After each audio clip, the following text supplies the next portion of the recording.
রাজধানীর শিশু হাসপাতাল ও ইনস্টিটিউট এখনও হাম আক্রান্ত শিশুর রোগীতে পরিপূর্ণ। দেশের বিভিন্ন জেলা থেকে জটিল অবস্থায় রেফার্ড হয়ে আসা শিশুদের চিকিৎসা দিতে গিয়ে হাসপাতালটির ওয়ার্ড ও আইসিইউতে বাড়তি চাপ তৈরি হয়েছে। তবে চিকিৎসকরা বলছেন পরিস্থিতি নিয়ন্ত্রণে রয়েছে। সালাহউদ্দিন কাদেরের রিপোর্টে থাকছে বিস্তারিত।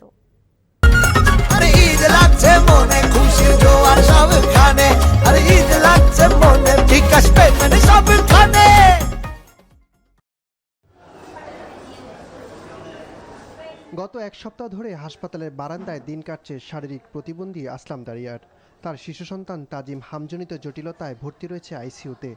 ছেলের চিকিৎসা চালাতে গিয়ে হিমশিম খাচ্ছেন তিনি। সীমিত সামর্থ্যের কারণে সব খরচ বহন করা সম্ভব না হলেও হাসপাতাল কর্তৃপক্ষের সহযোগিতায় কোনো রকমে চলছে চিকিৎসা। বাচ্চার আমার ইঞ্জেকশন লাগছিল তিনটা ইঞ্জেকশন এক একটার দাম হলো 1500 টাকা, 15,000 টাকা। ওই দুইটা আমরা কষ্ট করে দিয়েছিলাম, তারা চেষ্টা করতেছে।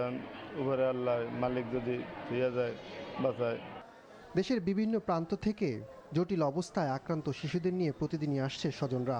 চিকিৎসকরা জানান, সাধারণভাবে হামের সংক্রমণ কমে এলেও যেসব শিশু নিউমোনিয়া কিংবা শ্বাসকষ্টে আক্রান্ত হচ্ছে তাদের অনেককে উন্নত চিকিৎসার জন্য শিশু হাসপাতালে পাঠানো হচ্ছে।